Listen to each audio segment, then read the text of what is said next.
ce que j'ai entendu. Je crois qu'il y avait un sujet effectivement en fait assez large, une question assez classique entre les gauches et l'international, l'internationalisme. Et c'est toujours un peu compliqué d'abord de définir l'internationalisme. Je crois qu'on a un peu hésité d'après ce que j'ai entendu.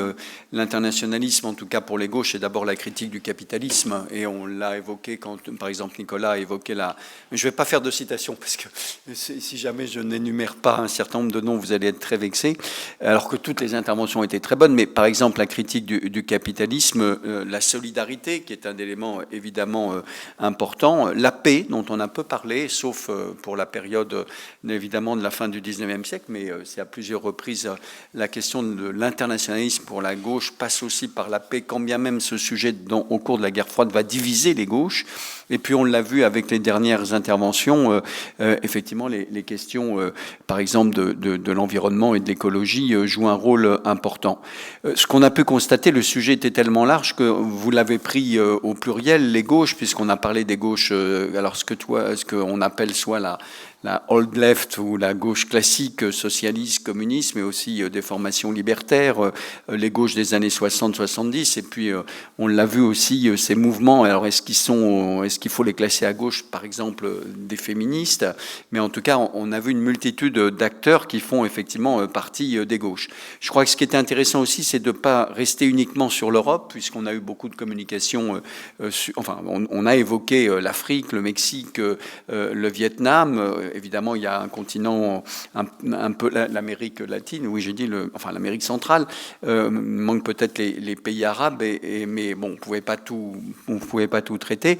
On a couvert aussi quelque chose de très très large, puisqu'on est parti du 19e siècle, on est arrivé jusqu'à aujourd'hui. Je remarque aussi qu'on a mis le projecteur sur plusieurs formes d'organisation des gauches, les partis classiques, les syndicats, les associations, puis les mouvements plus informels, les réseaux en particulier ont été souvent cités. Ce qui, je crois, en tout cas sur cette question classique, effectivement, ça a été rappelé au début, on a situé ce débat en disant on ne renie pas l'historiographie qui avait pu être faite il y a 40 ans, mais évidemment il faut la dépasser. Et je crois qu'effectivement on l'a dépassée, on l'a vu par une histoire ou par des sciences sociales qui intègrent à la fois la dimension politique, vous le disiez tout à l'heure Mathieu, au sens histoire des idées, mais aussi la dimension, disons, sociale, culturelle, matérielle, on a beaucoup insisté là-dessus, la dimension des échanges, la dimension aussi des tensions, le tout dans la dimension de la professionnalisation politique qui ouvre certainement des horizons de travail, enfin des pistes de travail particulièrement intéressants. Et puis on voit bien l'évolution qui se fait de plus en plus en tout cas plutôt dans l'histoire, mais aussi dans d'autres disciplines, cette dimension transnationale, l'importance des connexions, et puis l'articulation entre des jeux d'échelle, puisque on a parlé d'internationalisation au sens des plus importants, disons de la macro-interprétation, et en même temps des plongées au niveau du local, et avec aussi une insistance, ça je crois que c'est important, sur les pratiques, les pratiques politiques qui ont été très souvent mises en valeur. Moi, du coup, ça m'amène à soulever quelques points qui restent peut-être à étudier. D'abord, peut-être, est-ce qu'on pourra un jour essayer de déterminer s'il y a des catégories qui sont plus ouvertes, j'allais dire, à l'international que d'autres. Là, on a eu l'exemple des féministes, enfin des femmes. On pourrait relever peut-être la catégorie aussi générationnelle, des jeunes, la catégorie des étudiants, et avec un gros point d'interrogation sur les catégories les plus populaires. C'est peut-être un des sujets sur lesquels il faudrait réfléchir. Est-ce qu'elles sont réceptives justement à la dimension de l'international? Il y a une sorte de profil comme ça qui pourrait être un objet de travail sociologique dans le futur. Et puis, au-delà des catégories sociales, il y a peut-être aussi des catégories de militants qui se retrouvent dans les organisations de gauche, qui sont peut-être plus portés à l'international que d'autres. Historiquement, on sait que les Juifs, par exemple, dont on a très peu parlé aujourd'hui, ont été des catégories qui ont été toujours, pour les raisons qu'on connaît, la recherche de l'émancipation de leurs conditions par justement une émancipation internationale, mais peut-être aussi, certains l'ont déjà étudié, justement à partir des années 60, notamment cette évolution historique, en tout cas en Europe et en Amérique latine, des catholiques. catholique. On pourrait s'interroger aussi sur une question, parce que finalement, je vais tordre un peu le bâton. Je sais qu'on n'a pas fait, vous n'avez pas fait que ça. On est plutôt resté, j'allais dire, du côté de l'offre politique, des institutions, mais pas simplement, puisqu'on a parlé des mouvements sociaux, on a parlé justement de ces groupes plus informels, mais on a insisté sur les militants finalement. Et même si aujourd'hui, c'est un terme d'ailleurs qui a disparu, on utilise le profil social du militant est beaucoup moins revendiqué aujourd'hui, pour des raisons que l'on connaît, l'individualisation du rapport à l'engagement, mais on pourrait s'interroger aussi sur l'impact réel dans la société de ces formes de combat internationalistes. Qui ça touche finalement au-delà justement de ceux qui sont mobilisés? Qu'est-ce que ça touche dans la société? Est-ce que ça a un impact? Évidemment, c'est une question peut-être liée à l'actualité où on sait qu'il y a toute une partie des opinions qui a tendance plutôt à se replier.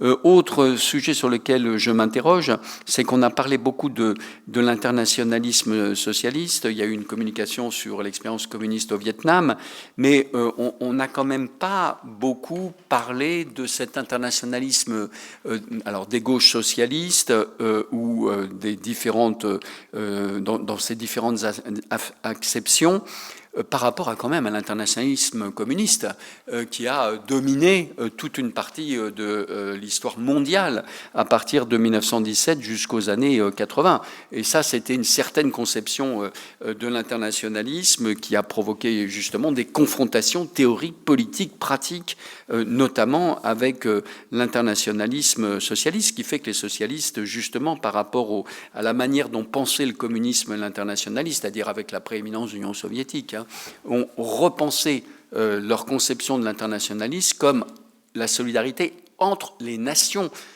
par rapport justement à la volonté mondiale et à l'idée du parti mondial, en tout cas dans une première période de l'internationale communiste. Et cette solidarité entre les nations a amené justement des tensions très fortes politique au sein du socialisme, parce que précisément il y avait le défi communiste. Ça existait avant l'émergence du communisme bolchevique, mais ça a été encore plus renforcé. On a laissé aussi de côté au cours de cet après-midi, mais c'était inévitable puisque c'était juste qu'une après-midi, justement la question des rapports des gauches à la nation finalement. Or, c'est quand même une question assez compliquée parce que ça divise les gauches.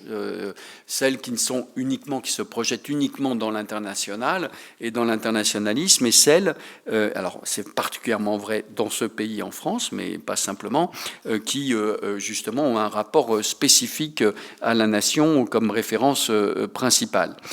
On a laissé aussi de côté les questions de l'Union européenne et de l'Europe comme catégorie intermédiaire entre la dimension locale nationale et la dimension internationale.